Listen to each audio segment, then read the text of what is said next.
Esta canción que pusimos en el fondo es una obsesión mía para presentar a continuación a una extraordinaria doctora que viene precisamente a hablarnos de las obsesiones, Moni. Es psicóloga y magíster en terapia breve estratégica. Sí. ¿Cómo le parece? ¿Usted tiene alguna obsesión identificada? No, o sea, como obsesión como tal creería que no.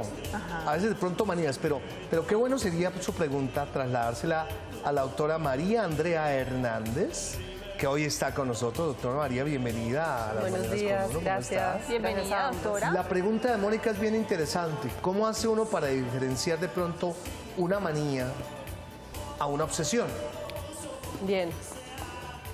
Las obsesiones son bastante distintas de las manías, pero están conectadas, están íntimamente relacionadas. A veces cuando tenemos una obsesión, que es una idea repetitiva, intrusiva, que la podemos llegar a tener todo el día cuando hay una persona realmente afectada por este trastorno, la persona puede llevar a cabo una compulsión o una manía, es decir, una acción. Ajá. Por ejemplo, nosotros como psicólogos hablamos del trastorno obsesivo compulsivo, en donde la persona a partir de una idea lleva a cabo esta acción y la repite de forma compulsiva. Por ejemplo, una persona con miedo a infectarse, esa persona que se sube al bus, no quiere tocar bien las sillas, llega a la oficina, si le rozan algo que él no conoce puede aumentar este miedo. Y a partir de ese miedo que está intensamente en su cabeza todo el día, puede llegar a lavarse las manos compulsivamente 20, 25 veces. Una vez tuve también un paciente que hasta 40 veces se lavaba las manos cuando llegaba a hoteles. Porque 40 veces. 40 veces cuando llegaba a hoteles fuera de la ciudad. Cada que tocaba un objeto tenía que ir a lavarse las manos. Exacto, y esta repetición la tenía que hacer 40 veces. ¿Y un ejemplo de manía cuál sería, doctora? Una manía que en sí mismo puede ser una acción, es este hecho, por ejemplo, de lavarse las manos puede convertirse en una manía, una acción repetitiva. También tenemos manías muy distintas como la manía por el Internet, estar en Internet sentados hoy en día, una de las grandes... Claro, pero es la acción de la obsesión. ¿O cuál es la acción? ¿Cuál es más grave de las dos? La obsesión es la idea, la manía es la acción. Es la acción. Ok. Claro, Ok. ahí está la diferencia. O sea, la Exacto. obsesión es querer lavarme las manos, la manía es lavarme las manos. Exacto. Claro, ya ponerlo en Exacto. práctica. Las 40 Exacto. veces o Las entrar. Las 40 veces o estar 20 horas frente al Internet sin poder parar, eso es una acción en sí misma. Ok. Doctora María Andrea, las obsesiones dependen, yo me imagino, de la región donde uno viva, del país donde uno viva, porque pues las necesidades son diferentes y Sí. las obsesiones pueden ser así. En el caso de Colombia, ¿existe de pronto algún diagnóstico de cuáles son las obsesiones en la gente que más, digamos, inciden? Sí, uno pensaría que cambia mucho respecto a los países, como tú dices, Hernán, pero realmente en sí los humanos somos tan primarios que los trastornos se repiten. Sí. Es decir, hoy en día nuestro deseo por controlarlo todo no es solo en las grandes ciudades como Bogotá, Nueva York, Londres, París, sí. sino que realmente hoy en día queremos un control excesivo de todo y eso caracteriza mucho a las personas obsesivas. Las personas obsesivas quieren controlar en sí mismo, como ya dijimos, por ejemplo, la limpieza, pero también quieren controlar la relación con su novio, entonces controlar que él no mire a otras mujeres, por ejemplo, que esté siempre cerca a la mujer. Entonces digamos que no se puede hablar de una cuestión por país, sino que realmente hoy en día el control está muy, se ve en el mundo en general y queremos un control excesivo de nosotros mismos, de los otros y a veces del mundo. Ok. Claro. Obsesiones hay muchas, como tú decías, y diferentes Sí. categorías. Pero uno ve, por ejemplo, ¿no, Mónica? Uno ve en la televisión que incluso hacen a veces programas de televisión de gente que es absolutamente obsesiva y se encuentra uno casos como de señoras o señores que acumulan cosas. Incluso Los creo que aquí en acumuladores. Bogotá también hay una historia, o varias historias, Sí. donde tú ves que llegan y entran a la casa y acumulan cuanta cosas pueda existir, entre basura, muñecos, periódicos, y viven ahí felices y dichosos. ¿Esto es consecuencia de algo en particular? Sí, digamos que los acumuladores y partiendo de la cultura un poco norteamericana, los acumuladores están muy frecuentes en lo que es la sociedad ahorita occidental. En sí misma la acumulación, como ya lo dije anteriormente, es la manía. Entonces tengo una idea, por ejemplo, de que lo tengo que tener todo. Yo tengo que tener todas las colecciones frente a revistas y acumulo entonces una revista de una editorial, otra de los periódicos, otra, porque yo tengo que tener el control y tengo que tener toda la información a mi disposición. Entonces, por ejemplo... Así no la leas. Así no la leas. Yo he tenido acumuladores de colecciones en consulta. Sí. Son coleccionistas de monedas, he tenido de esferos, este ejemplo que les puse de revistas. Entonces, tienen miles y millones, hasta 300, 400 revistas. Este hombre tenía más de 250 tipos de esferos. ¿Y a qué se debe este trastorno, doctora? ¿Por qué se presenta la raíz de las obsesiones? Puede partir de la idea digamos que siempre tenemos dos bases en una obsesión compulsión. Puede ser por miedo o puede ser por placer. Digamos que estas son las dos emociones básicas con las que jugamos. Esta persona, por ejemplo, que acumulaba esferos, lo hacía por puro placer, por puro placer de tener varias marcas, de tener esferos a su disposición, así no los usara todos. Y por otro lado, puede haber una base de miedo. Claro. Doctora, la obsesión debe tener una raíz o debe tener una justificación. Cada una de las obsesiones deben venir de algo que le pasó a uno o uno viene cargado, sí, no sé si de genes, no tengo ni la más remota idea, pero toda obsesión tiene una justificación de cierta manera, ¿no? De lo que ustedes estaban hablando. Pero en el caso particular, yo vuelvo al tema, ¿no? Digamos, de estas personas que son compulsivamente ordenadas o que les gusta acopiar muchas cosas. ¿Eso tiene, digamos, una conexión con que la persona de pronto, cuando pequeña, no tuvo? ¿La escasez, por ejemplo, le da eso? Ok. Bien, desde la perspectiva que yo manejo, que es la terapia breve estratégica, como dice su nombre, es breve, nosotros no vamos mucho a buscar causas o culpables, porque realmente se ha encontrado en los estudios de este enfoque que, no conociendo siempre, que si conozco las causas no necesariamente conozco siempre la solución. Entonces no buscamos tanto si esta persona cuando chiquita acumulaba o hubo un vacío maternal, porque nos basamos más en cómo solucionarlo ahora y cómo tratarlo. Pero esas raíces no le dan a usted de pronto una posibilidad para, digamos, que el tratamiento dure menos. Si de pronto se conoce... No lo hacemos realmente. ¿Sí? Por el contrario, nos basamos en desbloquear el síntoma. La terapia breve estratégica y la parte estratégica es porque damos estrategias para que la persona empiece a dejar de acumular o de lavarse tanto las manos, y no de una forma racional, sino que les decimos, perfecto, te estás lavando las manos 15 veces, ahora te voy a pedir que cada vez que te vengan las ganas de lavarte las manos, no lo repitas 15 veces, sino que lo repitas 20 veces. Puedes no hacerlo, pero si lo haces más de una vez, tienes que hacerlo 20 veces. Nosotros jugamos con la lógica no ordinaria y esto hace ahí sí que el proceso sea más breve, porque prescribimos el síntoma. Pero es el efecto contrario, qué interesante. Es el efecto paradójico. ¿Y las obsesiones se pueden presentar a cualquier edad? ¿En un niño, en un adolescente, en un adulto o en una persona mayor? A cualquier edad. Y independientemente de la edad, lo tratamos con la misma forma, con una cuestión paradójica que se desmonta más rápido, y ya después, más adelante, sí podemos ir a la parte relacional, a que hay un poco en casa, pero primero desbloqueamos ese síntoma. ¿Las obsesiones se pueden categorizar en trastornos mentales, problemas mentales o enfermedades, o qué viene siendo una obsesión? Una obsesión como sí misma, si lo llamamos obsesión, es una idea repetitiva, intrusiva, que puede molestar mucho a la persona. Ya un obsesivo que se vuelve un compulsivo y que de ahí invalida toda su vida, puede llegar a un trastorno de personalidad, por ejemplo, obsesivo-compulsivo. Y a esas personas que de pronto tienen, están en ese grado, si se les quita de manera abrupta, o sea, se les, digamos, de una manera tajante, ¿puede llegar a consecuencias nefastas? Claro, pueden llegar a crisis porque esa compulsión los calma.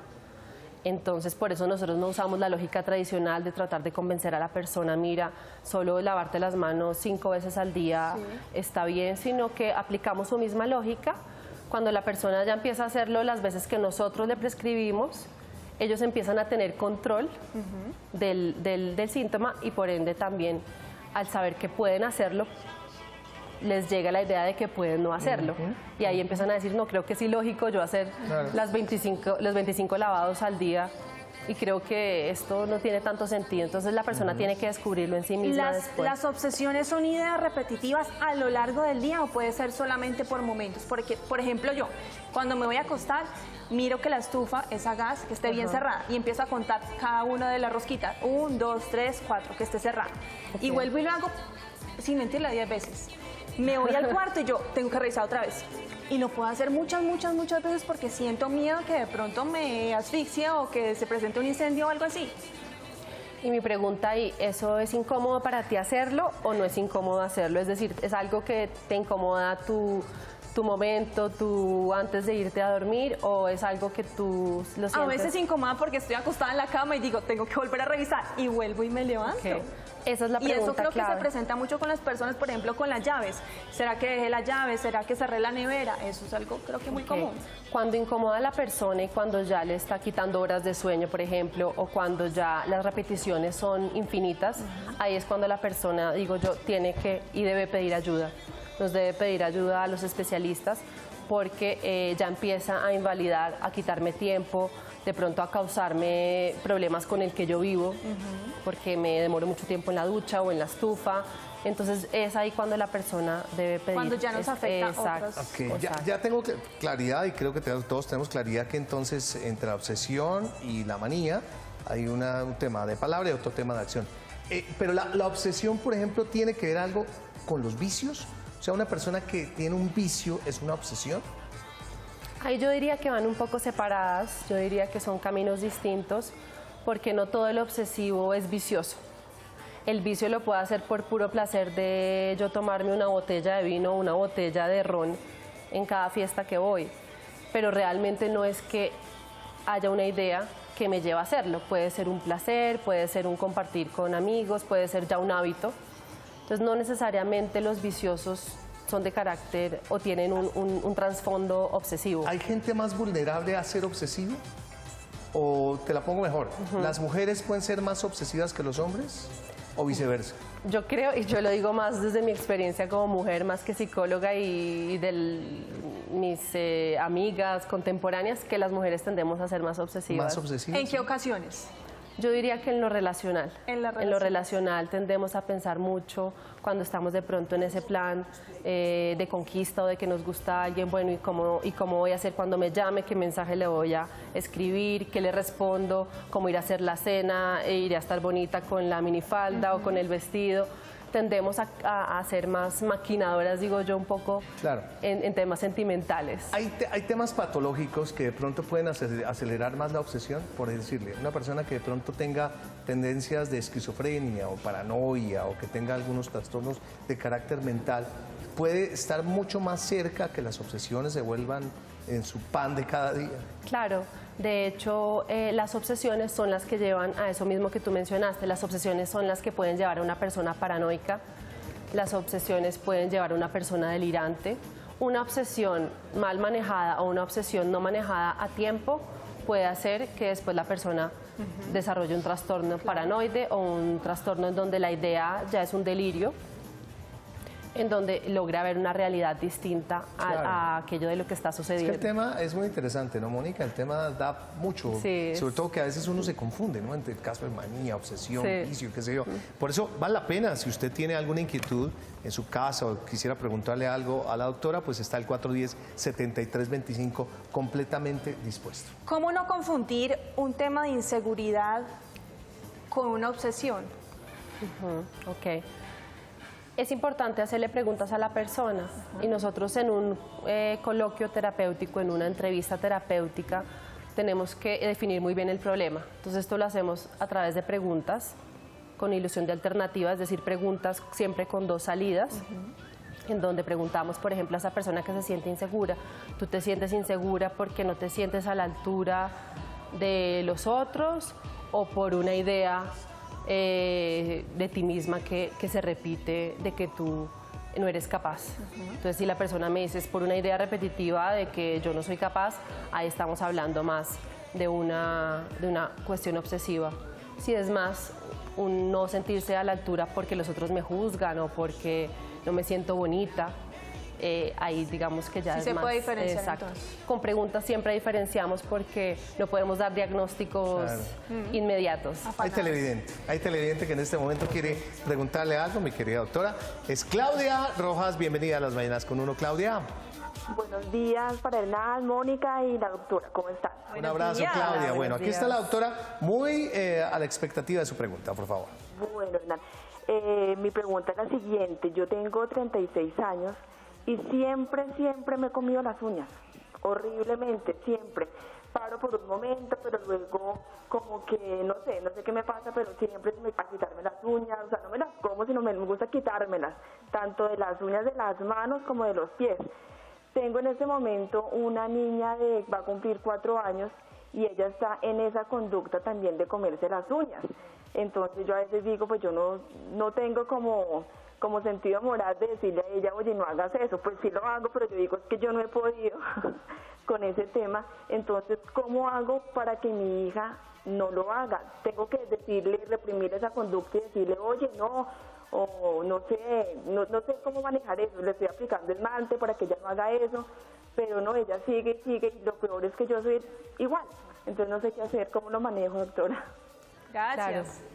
En un primer momento, yo te puedo decir que el ejemplo es realmente esencial en este caso. Si tú te comes las uñas frente a la niña, es difícil después impedir esta conducta. Obviamente hay que mirar si lo estás haciendo frente a ella o en otros espacios para poder intervenir sobre la chiquita. De esta forma, nosotros no trabajamos con prohibiciones porque, como ya un poco lo expliqué, si yo prohíbo una conducta que es una manía, más voy a incentivarla, más voy a querer hacerla. Entonces yo no la prohibiría a la niña, sino que de pronto le enseñaría una forma distinta de hacerla. Entonces yo te pediría que te fijes de qué forma ella se come las uñas, si es al azar un dedito de una mano después del otro, y que tú le dijeras, ven, yo he visto que para ti es importante comerte las uñas, ¿por qué no nos metemos en esta tarea de que lo hagas de una forma en que yo te voy a decir, ya que de pronto tú me has visto que lo hago, y empecemos a hacerlo de esta forma? Vamos a tener un tiempo cada día para hacerlo. Y es seguro que si tú mantienes esto por al menos 10, 15 días, en donde tienen un tiempo para que la niña haga esto de comerse las uñas en un orden que tú le des, es muy probable que con una niña tan pequeña desaparezca la conducta, porque ya cuando a un niño le damos el poder, ellos ya dicen, no, mamá, ya, realmente no. Obviamente es una especie de estrategia que te doy acá en este momento, pero siempre de la mano con un especialista que después haga un seguimiento de cómo va la técnica, que es lo que hacemos nosotros. Por lo general se en la come las terapia. uñas uno cuando está ansioso. ¿La Exacto. ansiedad se puede ver reflejada en obsesiones? Claro, la ansiedad está muy relacionada. A veces la ansiedad nos lleva a esos comportamientos compulsivos y en este caso nosotros desmontaríamos primero lo de las uñas como síntoma para que la niña diga ya no lo quiero hacer más, y después íbamos a mirar la idea que puede ser la ansiedad que hay detrás o un miedo a cuando voy al colegio y me expongo al jardín, en el caso de la... ¿Y aplica del de video. pronto la teoría de los 21 días? De los hábitos, que un hábito se crea en 21 días y un hábito también se puede desprender o se puede quitar en 21 días. Sí, digamos que más que los 21 días nos hablamos de una media de 3 meses. Cuando ya vemos que después de 3 meses la conducta no se presenta, podemos superado. decir que está extinguida. Exacto. Hay obsesiones de todo tipo. Tú hablas, regularmente tienes algunos pacientes que llegan con alguna particularidad. Me acuerdo de una película de Jack Nicholson, en este momento no recuerdo exactamente el nombre, pero él en su papel era un tipo absolutamente obsesivo y cada vez que salía a la calle, los andenes en Estados Unidos regularmente tienen cuadritos. No los pisaba. Y él pisaba algunos y otros no. ¿Ah, sí? Entonces entonces él se iba caminando, pero era parte de la obsesión en esa película que era muy particular. Y es que hay otra película también, no sé si es El Aviador. Sí, se lavaba todo el tiempo las exacto, manos. hay Con muchas. las manos. De las Sí. más raras que usted haya encontrado dentro de su carrera, de las obsesiones, ¿cuál puede tener así como para hablarnos? Yo tuve un paciente con una idea obsesiva muy extraña, que era que él pensaba todo el día que una estrella podía chocar contra el planeta Tierra. él todo el día estaba pensando que un meteorito, una estrella podía llegar a serlo. Él tendía a buscar mucha información sobre qué probabilidades hay de que la estrella tenga un colapso con otro planeta o con otro meteoro. Y realmente esta idea lo persiguió tanto que se la pasaba literalmente buscando información, empezó a tener problemas con su pareja porque a ella solo le hablaba de esto, solo le pedía que buscaran información juntos, que en un dado caso se tenían que proteger si esto pasaba. Claro. Y realmente si uno busca si hay estadísticas de que pueda pasar, pero ya la idea, por ser llevada a un extremo tan grande, era casi ya un delirio para mí como psicoterapeuta. ¿Y esto no se contagia, doctora? ¿De pronto la esposa que pueda llegar a la misma obsesión de su pareja? Se dice que puede haber a veces estos delirios colectivos, pero si la persona tiene, digamos que una distancia o un sistema de percepción un poco más objetivo a lo que está pasando, es capaz de frenarlo. ¿Y este paciente se le curó esa obsesión o se volvió astronauta? Lo logramos curar en una media de unas 12 sesiones. Digamos que nuestro promedio de terapia breve son 10 sesiones, nos fuimos un poco más porque siempre somos flexibles si hay que proseguir algo más o si de pronto se desbloquea antes. Y lo logramos curar a través de una técnica que es visualizar la idea a cada hora por 5 minutos.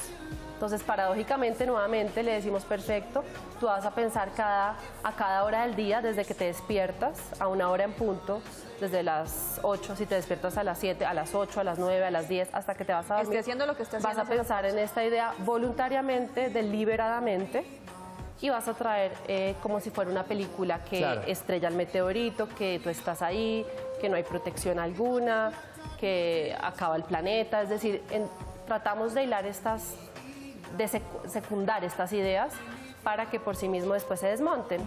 Una vez lo has pensado todo el día, ya después la idea no es, o la persona trata de pensarlo y no lo logra, o ya empieza a bajar las ideas. Pierde importancia, empieza a perder importancia. Durante la hora. Muy bien. Tenemos otra llamada. Alicia, del municipio de Mosquera. Alicita, querida, adorada, ¿cómo le va?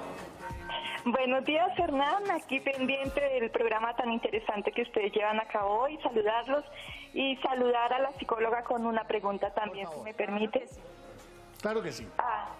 Sí, doctora, quería preguntarle cuándo las personas podemos establecer si un hábito o lo que uno cree una buena costumbre se está convirtiendo en una obsesión. Por ejemplo, yo además de ser empleada, de tener mis 3 roles, cuando estoy en mi casa estoy muy pendiente del orden, voy pasando y si el cuadro está torcido lo estoy arreglando y siempre estoy pendiente del orden y son mis hijos los que me dicen que me estoy volviendo obsesiva. Entonces, ¿cuándo puede uno establecer si lo que considera es un buen hábito se está convirtiendo en una dificultad, por decirlo? Muchas gracias por tu inquietud, Alicita. Bien, es importante que tú lo percibas, que tú también lo percibas como tal. A veces nuestro entorno lo ve, pero nosotros no lo sentimos o no nos sentimos con la necesidad de trabajarlo. Entonces, si tú ves la necesidad de trabajarlo porque sientes que eres extremadamente ordenada, es importante, como digo hoy, que recurran a un especialista. A veces el sistema, como hablamos nosotros los psicólogos, el sistema que es la familia lo puede ver y esto también genera una molestia para ellos y hay formas de poder hacerlo, pero sería bueno ver qué le está molestando en concreto a tus hijos, qué están haciendo ellos, qué soluciones están poniendo en práctica para que tú no lo hagas tanto y ver cómo te estás sintiendo tú, porque lo más importante es si la persona en sí misma lo percibe como tal, como un problema. Tengo una pregunta en redes sociales, no sé si hay tiempo para hacerla. ¿Sí? Dale. Bueno, rápidamente nos escribe Dianita. Mi hijo se obsesiona con personajes de caricaturas o superhéroes. Yo lo dejo, pero las personas siempre me están criticando. ¿Debe dejarlo, no debe dejarlo? ¿Cómo lo puede controlar? Atentamente, Bruno Díaz. Dianita nos pregunta. Bien, hay que mirar con qué frecuencia lo está haciendo y de qué forma está expresando estas ideas, estas obsesiones. Si de pronto los fines de semana, cuando va a jugar con sus compañeros o se quiere disfrazar en los Halloween de estos superhéroes, es una idea o una obsesión bien llevada. Sí. Pero si realmente esto le está impidiendo la escuela, le está impidiendo sus labores diarias con la mamá, habría que trabajarlo permitiéndoselo, como también ya lo dije, yo siempre permito en una primera instancia que el paciente lo haga para después sí desmontarlo, porque si no lo permito, aumenta y esta necesidad de querer hacerlo después nos lleva a todo lo contrario. Hay que ver qué tanto le está afectando y no dejarlo de pronto avanzar. Exacto, hay que ver qué tanto le está afectando. Pues doctora, el tema es obsesivamente maravilloso, porque uno puede preguntar cantidad de cosas de verdad que uno pensaría que es del común y más de uno podemos Lo tenemos, sufrir, sí. lo tenemos, podemos sufrir, llevar a casos extremos como el que usted decía, a que las relaciones interpersonales pues lleguen a un momento muy difícil. ¿Dónde la encuentran a usted? Aquí en Bogotá hago consulta, Centro de Terapia Estratégica, ahí tengo mi consultorio, soy la directora del Centro de Terapia Estratégica y próximamente voy a abrir también consulta en Cali a partir de agosto. Ah, qué bueno. ¿De dónde es usted? ¿Cali? De Bogotá. De Bogotá. De ¿Y Bogotá. Cali por qué? ¿Afinidad? Afinidad con los caleños. Bueno, muy bien. Muchísimas gracias por estar con nosotros. Hemos aprendido muchísimo y esta es su casa. Y gracias a ustedes. Muy bien.